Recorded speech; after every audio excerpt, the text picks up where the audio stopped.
Дети наслаждаются, да и вообще все мы наслаждаемся свежим воздухом горным, пьем родниковую воду.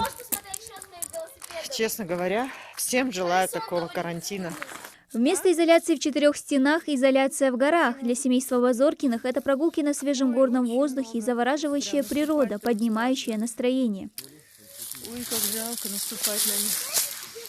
Весенняя пора и отдых от повседневной суеты для творческого семейства – еще источник вдохновения. К примеру, для самых маленьких телезрителей Зара Базоркина приготовила небольшую сказку, сочиненную в их семейном кругу. Жил-был мальчик. Каждый день пас он в горах баранов и строгал от скуки разные фигурки. Однажды вырезал он из дерева турс маленького всадника. Ничего не забыл мальчик, даже кинжал ему из щепки на пояс подвесил.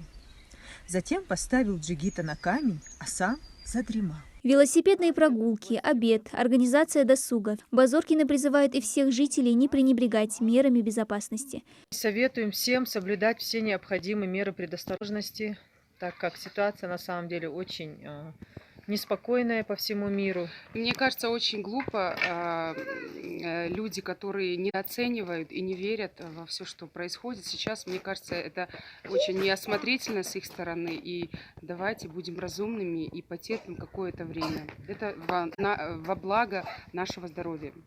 Берегите себя и своих близких. Да, лорда Олдвей, Волчама. Дана Плиева, Новости 24.